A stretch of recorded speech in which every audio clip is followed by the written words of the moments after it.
سیالکوٹ کا واقعہ بہت سارے سوال کھڑے کر گیا اور یقیناً ہمارے ملک کا جو امیج گیا ہے، جو تصویر گئی ہے پوری دنیا کے اوپر، وہ بڑی بھیانک تصویر ہے۔ اس پہ دکھ ہوا، صدمہ ہوا، تکلیف ہوئی۔ ہمارا دین جو ہے وہ اس کی نفی کرتا ہے، اور اس کا جو بھی جس درجے میں بھی ذمہ دار ہے، وہاں جو لوگ موقع پہ موجود تھے یا ان لوگوں کی ذہن سازی کے لیے جو بھی عوامل کار فرما ہیں، سب اپنی جگہ ذمہ دار ہیں۔ ہمارا دین اس کی قطعاً اجازت نہیں دیتا، لیکن اس کی آڑ میں لبرلز کو راستہ مل گیا اور وہ اس قانون پر بات کرنے لگے، اور وہ کہتے ہیں کہ چونکہ یہ قانون موجود تھا، قانون کی موجودگی سے تو جرائم کم ہوتے ہیں کہ جرائم ہوتے ہیں۔ کوئی کہے قتل اس لیے ہو رہے ہیں کہ قانون موجود ہے، ڈاکے اس لیے پڑ رہے ہیں کہ ڈاکو کی سزا موجود ہے، چوریاں اس لیے ہو رہی ہیں کہ چوری کی سزا موجود ہے۔ تو یہ عجیب سی منطق ہے، یہ الٹی چال ہے۔ بات یہ ہے قانون کا عملی نفاذ نہ ہونے کی وجہ سے ایسا ہوتا ہے۔ جرائم اس لیے ہوتے ہیں کہ قانون عملی طور پہ نافذ نہیں ہوتا۔ جہاں چور کے ہاتھ کاٹے جاتے ہیں وہاں چوری نہیں ہوتی، جہاں قاتل کا سر کاٹا جاتا ہے وہاں قتل نہیں ہوتے، جہاں ڈاکو کو چوراہے میں لٹکایا جاتا ہے وہاں ڈاکے نہیں ہوتے۔ تو یہ ایک عجیب کہانی ہے کہ چونکہ قانون یہ موجود ہے ناموس رسالت کا، تو اس لیے ایسا ہو رہا ہے۔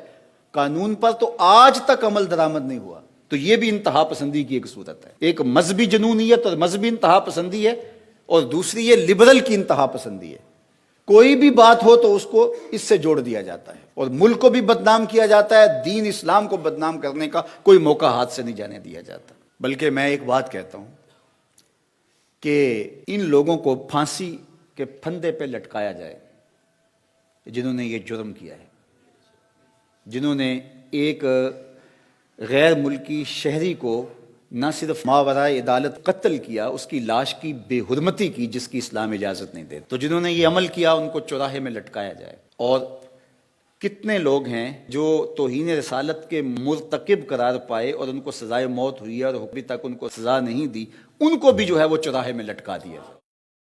دونوں کو اکٹھا لٹکا دیا جائے، دیکھنا نتیجہ کیا آتا ہے۔ نہ کوئی اہانت رسول کرے گا اور نہ یوں کوئی قانون کو ہاتھ میں لے گا۔ اور دوسری بات میں اور کرنا چاہتا ہوں، انگلیوں پر گنے ہوئے کچھ لوگ ہیں جو مغرب کے وظیفہ خور ہیں، اور وہ مختلف جگہوں پہ بیٹھ کر کے جو ہے وہ اس قانون کے خلاف اور ان چیزوں کے خلاف بات کرتے ہیں۔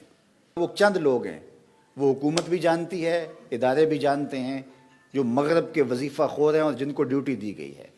اس کے علاوہ باقی لوگ میں مطمئن نہیں کر پایا، ان کے سوالوں کا جواب نہیں دے پایا، میں علمی طور پہ کمزور تھا، انہوں نے بات کی، میں آگے سے غصے میں آ گیا، لڑنے لگ گیا، تو وہ میرے سے بدظن ہو کر کے وہ سمجھنے لگے کہ اس مسئلے کے اندر جان نہیں ہے، تو وہ تھوڑے سے غلط فہمی میں مبتلا ہو گئے۔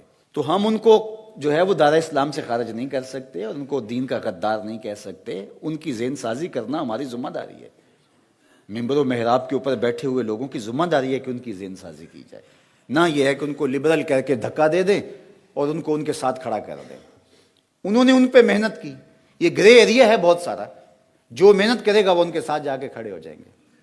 تو ہم لبرلز کو ایک نیا فرقہ بنا کر کے اس قوم کی تقسیم نہ کریں۔ ممبر و محراب کو اپنی ذمہ داری سمجھنی پڑے گی۔ ہمارے اندر جو کوتاہیاں ہیں ان کوتاہیوں کو دیکھنا پڑے گا اور ان کو دور کرنا پڑے گا۔ علمی کمزوریوں کا ہمیں کوئی ازالہ کرنا پڑے گا، اپنے لہجوں کی بہتری کے لیے، اس کے سلجھاؤ کے لیے کام کرنا پڑے گا، لوگوں کی عملی تربیت کے لیے کام کرنا پڑے گا۔ تو یہ ہمارا دین ہے، اعتدال پسند دین۔ تو ہمیں ہر معاملے کے اندر اسلام نے پوری کامل اور اکمل رہنمائی عطا کی ہے۔ تو اس لیے ہمارا دین ان چیزوں کی قطعاً کوئی اجازت نہیں دیتا کہ ہم اس طرح سے جو ہے وہ محض ایک الزام پر کسی شخص کو پکڑ کے گھسیٹ کے چوراہے میں لے آئیں، اس کی ہڈیاں توڑ کے رکھ دیں، اور پھر اس کی لاش کو آگ لگا کر کے کیا منظر ہوا ہوگا جب یہاں سے راکھ گئی ہوگی اس ملک کے اندر، اور وہاں کے مسلمانوں کے ساتھ اگر کوئی رد عمل کے طور پہ کچھ ہوتا ہے تو کیا ہم اس کے ذمہ دار نہیں ہوں گے؟ یا اس کے بدلے میں دوبارہ اہانت رسول ہوتی ہے تو کیا ہم اس کے ذمہ دار نہیں ہوں گے؟ آقا کریم نے فرمایا کوئی اپنے ماں باپ کو گالی نہ دے، تو صحابہ نے کہا یا رسول اللہ کوئی اپنے ماں باپ کو بھی گالی دیتا ہے؟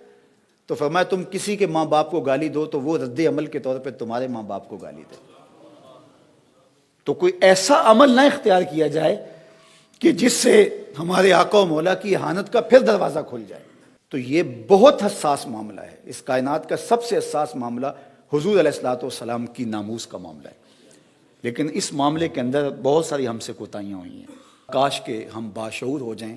آنے والا دور اللہ بہتر فرمائے، اس ملک کے لیے بہتر کرے، امت مسلمہ کے لیے بہتر فرمائے. اور اللہ ہمیں سمجھداری کے ساتھ، متانت کے ساتھ، سنجیدگی کے ساتھ اور ہر معاملے کے اندر سوچ سمجھ کے قدم آگے اٹھانے کی توفیق ارزانی فرمائے. اپنی طبیعتوں سے بدگمانیاں نکالیں. ذاتی رنجشوں کو کبھی بھی حضور کی ناموس سے نہ جوڑیں. اس سے بڑی بدکاری اور کوئی نہیں ہو سکتی ہے. یہ کتنی حساس بارگاہ ہے.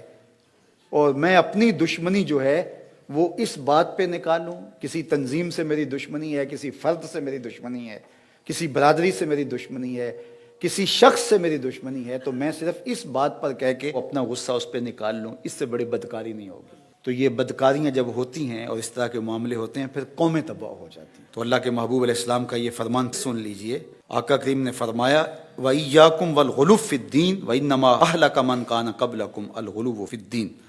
فرمایا دین میں انتہا پسندی سے بچو. تم میں سے پچھلی قومیں انتہا پسندی کی وجہ سے ہلاک ہو گئے. اس انتہا پسندی نے قوموں کے تشخص کو مٹا دیا، قوموں کے تشخص کو جو ہے وہ ختم کر کے رکھ دیا. تو آج ہمارا جو تشخص ابھرا ہے وہ اچھا نہیں ہے. یہ جو پکچر آ رہی ہے اسکرین کے اوپر، یہ ہماری تصویر نہیں ہے. یہ جو حضور نے ہمیں تصویر دی تھی، خوبصورت تصویر جو گلابوں سے زیادہ مشکبار ہے، جو چاند سے زیادہ روشن ہے، یہ وہ تصویر نہیں ہے. یہ ہماری بگڑی ہوئی تصویر ہے، یہ ہماری مسخ شدہ تصویر ہے. تو سیالکوٹ کے واقعہ کی مذمت کرنے سے کیا ہوگا؟ ہمیں عملی اقدام اٹھانے پڑیں گے. فقط مذمت سے کچھ نہیں ہوگا. تو اس لیے ہمیں شعور کی آنکھ کھول کر کے جینا ہوگا. ہم وحشیوں کے معاشرے میں نہیں رہ رہے، انسانوں کے معاشرے میں رہ رہے ہیں. پہلے یہ تھا اگر کوئی مشکل میں ہوتا لوگ بچانے کے لیے نکلتے تھے، اور آج ایک مشکل میں ہوتا ہے تو دوسرے اس کی مدد کرنے کی بجائے ویڈیو بنانے کھڑے ہو جاتے ہیں. اگر اس کو بچانے کے لیے اتنے لوگوں میں سے 20-25 لوگوں کی آواز اٹھتی تو ایسا حادثہ نہ ہوتا، ایسا واقعہ نہ ہوتا.